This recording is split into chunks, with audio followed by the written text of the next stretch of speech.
اعوذ باللہ من الشیطان الرجیم بسم اللہ الرحمن الرحیم رب اشرح لی صدری ویسر لی امری واحلل عقدۃ من لسانی یفقہوا قولی۔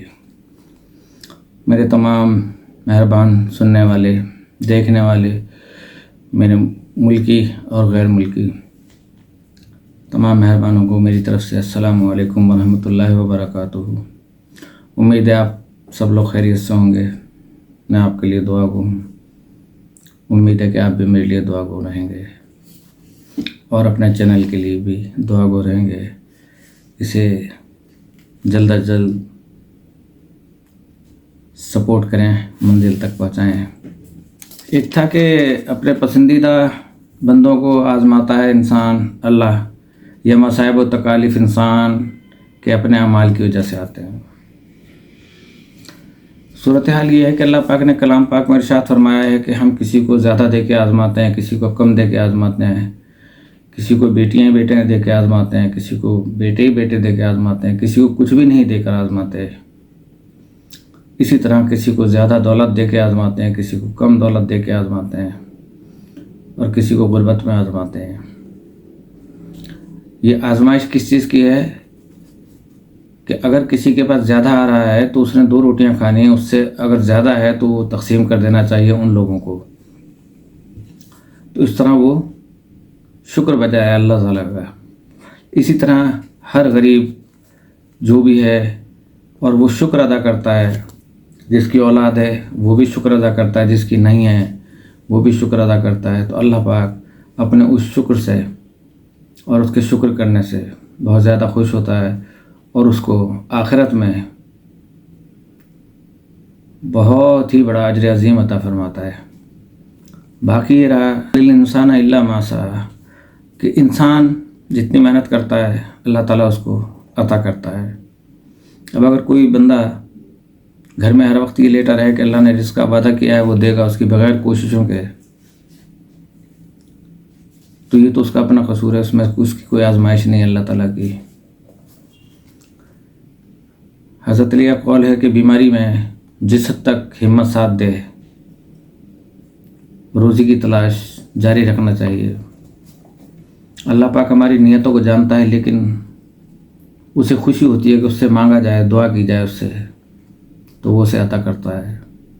تو کوئی اگر اس وجہ سے بیٹھ جائے کہ میں نے دعا نہیں کرنی، اسے تو پتہ ہے کہ مجھے رزق ملنا ہے، تو ایسا وہ اس کو اپنی وجہ سے ہو رہا ہے۔ اللہ تعالیٰ کی اس میں کوئی حکمت نہیں، بلکہ وہ خود اپنے لیے مصائب و آلام کی راہ ہموار کر رہا ہے۔ نمبر 2 پوچھا گیا تھا کہ میاں بیوی جب اپنے درد کا علاج کرتے ہیں تو واقعی درد دوا بن جاتا ہے، اگر دوسروں کی انٹرفیرنس ہو تو درد ناسور بن جاتا ہے۔ بات یہ ہے کہ میاں بیوی اگر اپنے کمرے تک محدود ہیں، آپس میں لڑتے ہیں، محبت میں لڑیں یا ناراضگی اختیار ہو جائے، اس کی آواز باہر تک نہیں آئے، کسی تیسرے تک جب وہ آواز پہنچے گی، اس کے کانوں میں جائے گی، اس کی سماعتوں سے ٹکرائے گی، تو یقینی طور پہ وہ حصے دار بنے گا۔ لہٰذا کباب میں ہڈی تو پھر آنی ہی ہے۔ لہٰذا ایسے میاں بیوی کہ جو اپنے بیڈ روم میں اتنی آہستگی سے، شائستگی سے، پیار محبت سے لڑیں، تو میرا خیال ہے کہ جب تیسرے تک یہ آواز نہیں جائے گی تو وہ درمیان میں مخلم ہوگا، اس لیے کہ ہو سکتا ہے کہ وہ بیوی کی ماں ہو وہ سنے، شوہر کی ماں ہو وہ سنے، تو وہ پھر برداشت نہیں کر پاتے ہیں۔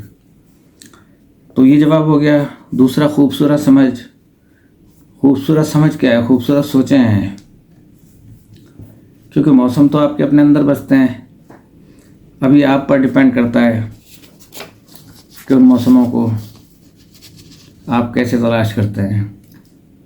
ہر موسم انسان کے اندر پایا جاتا ہے، جیسے اندر کا موسم ہوگا وہی باہر کا موسم ہوگا۔ تو یہ آپ کی باتوں کے ہو گئے۔ باقی میتھولوجی کا پوچھا تھا، گریک کا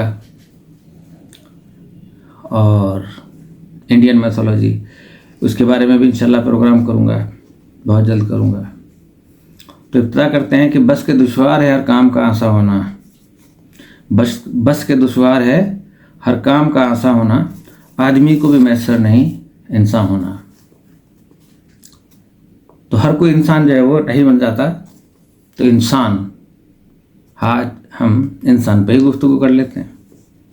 تو نسل دراصل زندہ انسانوں کی لڑی اور باہمی رشتوں کی زنجیر کی کڑی ہے، جو دنیا کے کسی بھی خطے کے ایک انسان اور اسی زمین پر بسنے والے کسی اور اجنبی یا شناسہ انسان کے آپس میں ربط، محبت اور ملن سے وجود میں آتی ہے. اس التفات یا ملاقات کے لیے کسی خاص سرزمین کی مٹی، رنگ یا نقوش کی بندش نہیں ہے. بس ہر نسل اپنی جغرافیائی حدود، تاریخ، روابط، اپنے آباء و اجداد کے رنگوں اور اس خطے کے مختلف اور مخصوص موسموں کے امتزاج سے وجود پاتی ہے. یہی وجہ ہے کہ دنیا میں بہت سی نسلیں ہیں. ان میں گورے بھی ہیں، اس میں کالے بھی ہیں، گندمی بھی ہیں، سنہری بھی ہیں، لمبے چھوٹے مختلف نقوش اور بناوٹ کے لوگ ہیں. مگر ان سب نسلوں میں ایک قدر مشترک ہے، وہ یہ کہ تمام لوگ انسانوں کے قبیلے سے ہی تعلق رکھتے ہیں. اور وہ یہ ہے کہ یہ وہ نسل ہے جو صرف اللہ نے اپنی مصوری کی شان اور صنعت کے طور پہ تخلیق کر کے بشریت کے درجے پر فائز کی ہے. لیکن اس کے کچھ اسباب بھی ہیں کہ حضرت نوح علیہ السلام کا ایک بیٹا تھا یافس. اس نے نیند کی حالت میں حضرت نوح علیہ السلام کا مذاق اڑایا تھا. تو یافس کی جو اولاد ہے اللہ تعالیٰ نے اس کو کالا قرار دیا اور وہ حبشی بنے اور تا زندگی وہ کالے رنگ کے ہی رہیں گے. تو یہ مختلف رنگ، قد اور نقوش کے لوگ اس کرۂ ارض کے انسانوں کے چمن کی زینت ہیں. جس طرح کسی باغ میں مختلف اقسام کے پرندے اپنی سنہری آوازوں میں اور خوبصورت رنگوں میں رونق اور باغ کی خوبصورتی میں اضافہ کرتے ہیں، اسی طرح انسانوں کے مختلف روپ، ان کی عادتیں، شوق اور آوازیں اس زمین کی خوبصورتی اور رونق میں چار چاند لگاتے ہیں. اگر سارے انسان ایک ہی رنگ، قد، نقوش کے ہوتے تو شاید بہت جلد لوگ ایک دوسرے سے بیزار ہو جاتے اور تنگ آ جاتے. آپس کا ربط اور تعلق ٹوٹ جاتا. ایک دوسرے کے لیے الفت اور چاہت میں وہ جوش نہیں رہتا جو ایک دوسرے کے ساتھ اور ایک دوسرے کا ساتھ دینے اور نبھانے میں معاون ہوتا ہے. پھر دنیا کا حسن اور خوبصورتی مائن پڑ جاتی، کم ہو جاتی. برف پوش پہاڑ، سرسبز وادیاں، رنگ برنگ خوشبودار پھول، جھرنے، دریا اور سمندر کی لہریں سب جاذب نظر اور حسین ہونے کے باوجود بے معنی ہوتی ہیں اور ویران لگتے ہو. اس لیے کہ زمین کا سارا حسن اور رونق صرف اور صرف انسان کے دم سے ہے. تو انسان جو کائنات کی حسین ترین مخلوق اور وجہ تخلیق کائنات ہے، خالق کائنات کی متحرک سند اور شاہکار ہے، مصور کائنات کو بہت عزیز اور پیاری ہے، یہ اس کی مخلوق ہے. انسان ہی نہیں بلکہ اور دیگر مخلوقات بھی اسے بہت پیاری ہیں. مگر انسان ایک دوسرے کے حسن اور ملن سے لطف اندوز ہونے کے بجائے آپس میں نفرتوں کے بیج بو رہے ہیں، تفرقوں کی فصل اگا رہے ہیں، ایک دوسرے کو مٹانے اور بے حسن کرنے کے در پہ ہیں. دنیا کا حسن، سکون، رونقیں، محبت کے دریا، چاہت کے جھرنے، عشق میں قربان ہوتی آبشاریں، خوشبودار ہوائیں، خنک اور پرسکون فضائیں، خوش رنگ پرندوں کا چہکار، سامن میں بارش اور اس کی ملہار، سوندھی مٹی کی مہار کہ کچی مٹی تو مہکے گی ہے مٹی کی مجبوری. عشق میں کیسی دنیا داری، عشق میں کیسی مجبوری. تو چھپتی نہیں ہے خوشبو جو ہے وہ. ہری بھری فصلیں، انسانوں کی نسلیں، سونے جیسے جسم، چاندی جیسے چہرے، آسمان کی وسعت، سورج کی تمازت، چاند کی فرحت، ستاروں کی جھلملاہٹ، کہکشاں کی مسکراہٹ، زندگی کی راحت، اور باد صبا کی نکھت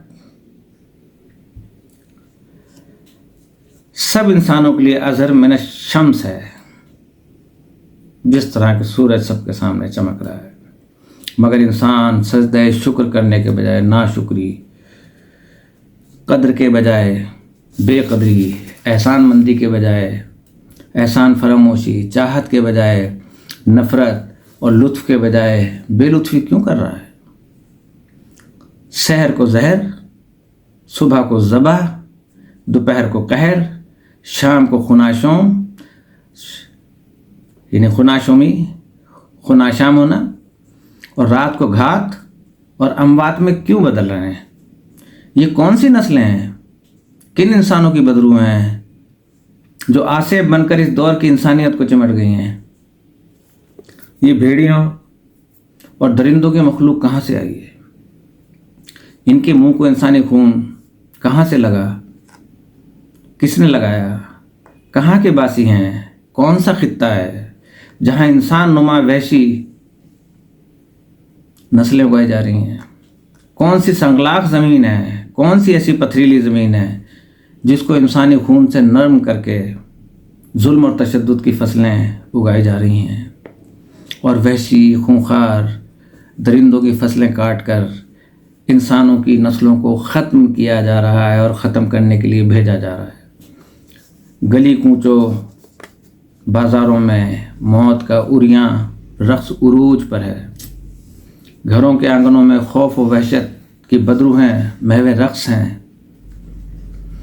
بربریت اور بربادیوں کی چنگیزی بھوت شہروں میں دندناتے پھر رہے ہیں، عزتیں بے نام اور عصمتیں گمنام ہوتی جا رہی ہیں، آگ اور خون کی ہولی اب مسلمانوں کا تہوار بنتی جا رہی ہیں، کاٹ کاٹ کے کھیلا جاتا ہے، ان سے سروں سے کھیلا جاتا ہے، فٹ بال بنائی جاتی ہے۔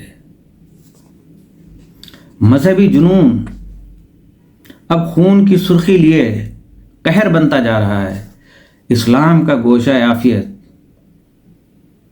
اور گوشہ عافیت ملک اب مسلمانوں کا گورستان بنتا جا رہا ہے، قبرستان بنتا جا رہا ہے۔ اسلامی جمہوریہ پاکستان کی مسجدیں اب غیر محفوظ ہیں۔ پہلے مسلمان مسجدوں میں خدا کے خوف کی وجہ سے جاتے تھے، اور اب موت کے خوف سے مسلمان مسجدوں میں نہیں جاتے۔ انسان کی فانی زندگی کی حقیقت مسجدوں کے صحنوں میں بہتے ہوئے بے گناہ اور معصوم نمازیوں کے خون ناحق سے ثابت ہوتی ہے۔ کسی اسلامی ملک میں مسلمانوں کا خون اتنا ارزاں نہیں ہے۔ یہ تاریخ کی کسی کاروباری کتاب میں موجود نہیں ہے۔ صد افسوس ہے کہ بے ایمان اور بے وضو مذہب کے جارہ داروں نے فرقوں کو اور فرقوں کا امتیاز کیے بغیر باوضو مسلمانوں کو ان کو اپنے ہی خون سے سرخرو کرنے کی مہم شروع کر رکھی ہے۔ انسان اپنے ہم شکل، ہم جنس، ہم مذہب انسانوں کو ختم کرنے کے در پہ ہے۔ انسان کیوں انسان کا دشمن ہو گیا ہے؟ اگر انسان اپنے جیسے انسانوں کا وجود برداشت نہیں کر سکتا، غور طلب بات ہے کہ اگر انسان اپنے جیسے انسانوں کا وجود برداشت نہیں کر سکتا تو پھر انسانی بچوں کی پیدائش کو روک کیوں نہیں دیتا تاکہ انسانی نسلیں بڑھنا بند ہو جائیں؟ انسان کی دشمنی اگر مذہبی فرقوں کی بنیاد پر ہے تو اس مذہبی منافرت کا ذمہ دار کون ہے اور یہ اختیار اس کو کس نے دیا ہے؟ اگر انسانوں کی بربریت، صوبائیت اور لسانیت کی وجہ سے ہے تو اس ظلم اور تشدد کا ذمہ دار کون ہے؟ جب سب اللہ کی تخلیق اور مخلوق ہیں تو پھر سب کو ایک ساتھ جینے کا حق ہے۔ خالق کائنات نے جب ہوا، پانی اور اناج پر کسی فرقے، صوبے اور دیش کا نام نہیں لکھا تو ہم کو کس طرح یہ اختیار دیا ہے؟ ہمیں کسی طرح کا بھی اختیار نہیں ہے کہ ہم خود زندہ رہتے ہوئے دوسروں کی زندگیاں ختم کر دیں؟ کیا وہ فصل ہم نے اگائی تھی کسی غیر زبان بولنے والے کے لیے کہ اس کے لیے نہیں اگانا ہے، اپنے لیے اگانا ہے، دوسرے کے لیے نہیں اگانا ہے؟ اللہ تعالیٰ نے کی تو سوچ نہیں تھی. وہ تو وجہ تخلیق کائنات ہے، انسان کے لیے دنیا کو خلق کیا. تو ہم خود زندہ رہتے ہوئے دوسروں کی زندگی ختم کر دیں، اپنی ہی ہم جنس اور اپنی ہی نسلوں کو مٹا کر اپنی حاکمیت اور اجارہ داری قائم کریں. اور اللہ تعالیٰ مختار کل ہوتے ہوئے بااختیار تھا اور ہے، اور چاہتا تو ہر پیدا ہونے والا انسان کا بچہ مسلمان ہوتا، مگر ایسا نہیں ہے. اگرچہ مسلمان ہوتا ہے پیدا ہو کہ عالم ارواح میں اس نے حلف لیا ہوا ہوتا ہے، شہادت دی ہوتی ہے اللہ تعالیٰ کی. اسی لیے ہم مسلمانوں کے ہاں اقامت اور اذان جو ہے وہ اس کے کان میں دی جاتی ہے، اس کو یاد دلایا جاتا ہے کہ یاد کرو اس وقت کو کہ پروسیس اتنا بڑا تھا کہ بھول نہ جائے یہ بندہ. اس وجہ سے وہ اقامت اور وہ دلا کے بچے کی یاداشت آہستہ آہستہ ذہن میں ریکال ہوتی ہے. پھر جب انسان اس دنیا سے چلا جاتا ہے تو حضرت علی فرماتے ہیں کہ موت ایسے ہے کہ جیسے کانٹوں کے اوپر آپ نے ململ کا کپڑا ڈال کے کھینچا ہو، اس طرح سے جو ہے وہ دماغ سے روح نکلتی ہوئی پیروں کے ذریعے سے جاتی ہے. تو انسان کہیں بھول نہ جائے اس موت کے پروسیس میں کہ میں کون ہوں، کون تھا، کیا نہیں تھا. اس وجہ سے نماز جنازہ رکھی گئی اور تلقین رکھی گئی کہ سن اور سمجھ، سن اور سمجھ، سن اور سمجھ، کہ تجھے دوبارہ وہ چیز ریکال ہو جائے، دونوں دفعہ، پیدائش کے وقت بھی، مرتے وقت بھی. مگر ایسا نہیں ہے. ہر نومولود بچہ پہلے انسان، بعد میں مسلمان، پھر عیسائی، ہندو، سکھ، بدھ مت بنتا ہے. نوزائیدہ برہنہ بچے کا نہ کوئی مذہب ہوتا ہے، نہ کوئی قومیت، نہ وطنیت. وہ تو صرف مصور کائنات کا ایک شاہکار ہوتا ہے. بعد میں اس کا مذہب، لباس، قومیت طے پاتے ہیں. اسی لیے اللہ کے آخری رسول اکرم صلی اللہ علیہ وسلم کا لقب محسن انسانیت ہے. محسن مسلمانیت نہیں. نبی صلی اللہ علیہ وآلہ وسلم تمام انسانوں کے لیے محسن بن کر آئے، احسان کرنے آئے. انسانیت کے وہ محسن ہیں، ہم ان کے احسان مند ہیں. کیا وہ احسان ادا کر رہے ہیں؟ ہم نے تو اجر بھی ادا نہیں کیا. قل لا اسألکم علیہ الا المودۃ فی القربى، کہ میں تم سے کوئی اجر نہیں چاہتا سوائے اس کے کہ میرے اہل بیت سے محبت کرو. ہم تو وہ بھی نہیں کرتے، تو نبی کا احسان کیا اتاریں گے؟ نبی تمام انسانوں کے لیے محسن بن کر آئے اور انسانیت کا درس دیا. اللہ کے رسول نے ایک مکمل انسان ہونے کا نمونہ پیش کیا جس میں اخلاقی قدریں، مساوات، عفو، درگزر، انسانیت کی عظمت، اخوت، مخلوق سے محبت اور خدمت خلق جیسے کار عمل شامل تھے. انسان کی فلاح کا اور انسانیت کی اصلاح کا نمونہ پیش کیا جو رہتی دنیا تک ایک مثال ہے.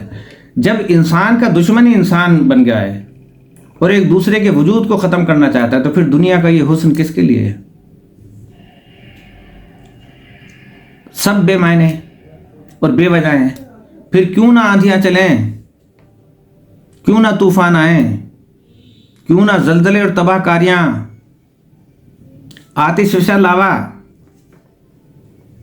کیوں نہ اگلیں، جنگلوں میں آگ لگے، سیلاب آبادیوں کو تاراج کریں، آسمان سے انسان کو منجمد کرنے والی برف برسے، سجدہ گاہوں میں انسانی خون سے موت کے صحیفے لکھے جائیں،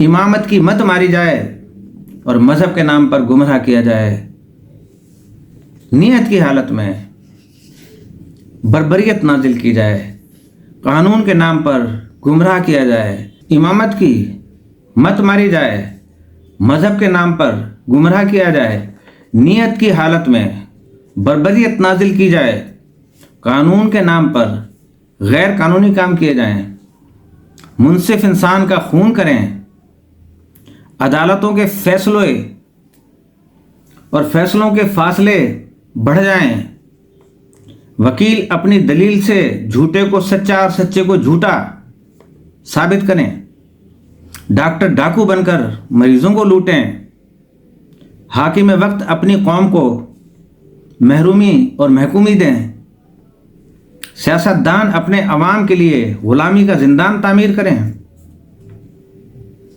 اور پھر اسے لنگر خانوں کا نام دیں، فقیر بنائیں آپ انہیں کہ ہم نے لنگر کھولے ہوئے ہیں۔ آپ ان کے لیے اسباب رزق عطا فرمائیں، کارخانے کھولیں، اپنے ملک کو ترقی دیں، تاکہ ہمارے پڑھے لکھے لڑکے، نوجوان لڑکے لڑکیاں وہاں پہ جا سکیں، ان فیکٹریوں سے نکل کے یونیورسٹی کی جو قائم ہے ہمارے ملک میں، باہر جانے کا تصور بھی نہ ہو ان کا۔ یہ بھی کرپشن کی سب سے بڑی اعلیٰ مثال ہے۔ اس کرپشن، یہ ایسی سفید کالر سے بھی شفاف کرپشن ہے کہ یونیورسٹیاں قائم کرواؤ ان کے ملک میں اور بچوں کو پیدا کرواؤ، تاکہ جب ان میں شعور آ جائے تو پھر وہی بچے بیچارے جب انہیں روزگار نہ ملے تو لوٹ ماری کریں اور دین سے دوری اختیار کریں یا ملک سے بھاگ جائیں، جو ان کو نکال سکتا ہے نکال دیں، لیکن غریب بچے پھر وہ ریڑے چلائیں۔ تو پہلے ان کے لیے بچے کے پیدا ہونے سے پہلے آپ کپڑے کا بندوبست کرتے نہیں کرتے کہ دنیا میں برہنہ آیا، کپڑے پہلے پہنچا دیے اس کے پاس کہ اس کا ڈھانپنا ہے اس کو۔ تو یونیورسٹی سے بھی جب بچے نکلتے ہیں تو کیا ایسا گراؤنڈ ہے ان اسٹوڈنٹس کے لیے کہ جہاں پہ وہ اپنے لیے رزق و روزی کا اور اپنی اہلیت کے بیس پہ ملک کو ترقی دے سکیں، اچھے سائنسدان بنیں، اچھے ڈاکٹر بنیں، جو انسانیت کی خدمت کا جذبہ لیے ہوئے ہوں؟ لیکن نہیں ہے، اس لیے کہ یہاں پہ بچوں کے داخلے بھی لاکھوں روپے کے اندر ہوتے ہیں، رزلٹ بھی لاکھوں میں فروخت ہوتے ہیں، چاہے وہ HSC ہو، چاہے صوبائی ادارے ہوں، یونیورسٹیز ہوں، کہیں بھی انسان کا دوست نہیں ہے۔ دوست نما چہرے اور درندے آپ کو ضرور نظر آئیں گے، اور ان کے ضمیر کو قید کریں وہ زندان بنا کر۔ جب خود انسان ایک دوسرے کے حقوق کو پامال کر رہا ہے اور پامال کر کے انسانیت کو دنیا کی سلیب پہ چڑھانا چاہتے ہیں، تو کیوں نہ مصور کائنات، خالق کائنات اور مشفق کائنات، شفیق کائنات اور مشفق کائنات یعنی شفقت والا، اپنے محسن انسانیت کے مرتبے کو رسوائی سے بچاتے ہوئے انسانیت کو دوسرے آسمان پر اٹھا لے اور عرش نشین کر دے، اور انسان کو اس کی بے قدری، ناشکری اور احسان فراموشی کی سزا دیتے ہوئے دنیا میں اس کا قیام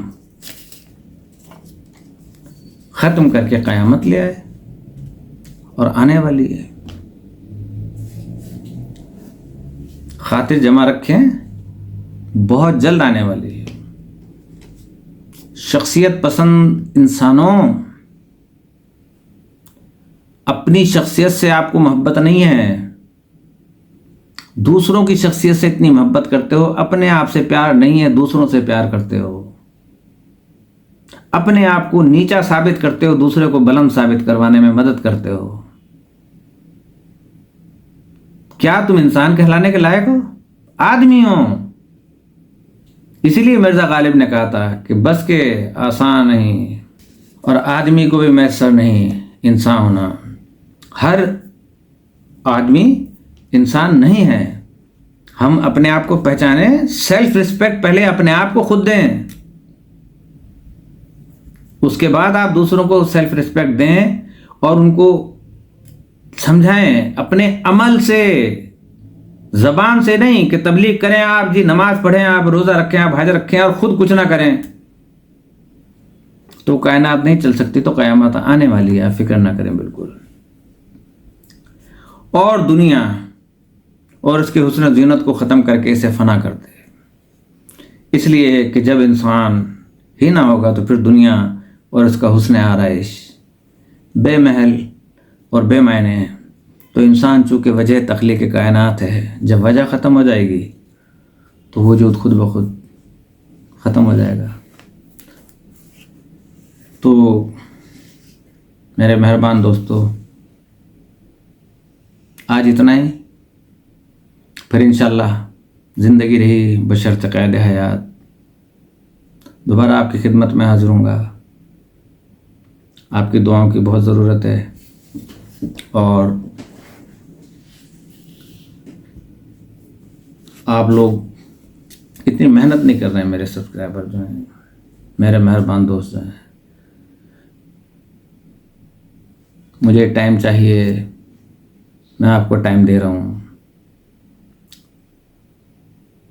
مجھے سبسکرائبر چاہیے، آپ لوگ اس میں کما حق کو کردار ادا کریں، میں آپ کو شکر گزار رہوں گا۔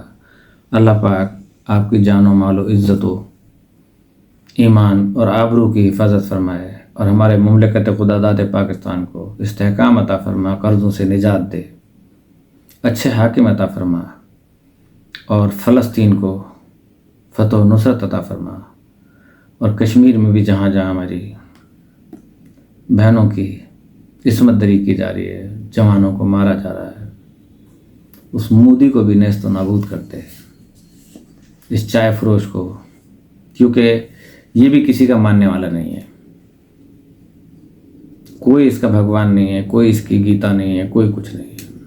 اس سے زیادہ ہم گیتا کو جانتے ہیں، اس سے زیادہ ہم ایشور کو جانتے ہیں، اس سے زیادہ ہم جو ہے وہ کالی ماتا کو جانتے ہیں۔ لیکن یہ غرور کے اندر مارا ہوا شخص، جہالت کے اندھیروں میں ڈوبا ہوا شخص، اللہ پاک اس کو نیست و نابود کرے۔ السلام علیکم ورحمۃ اللہ وبرکاتہ۔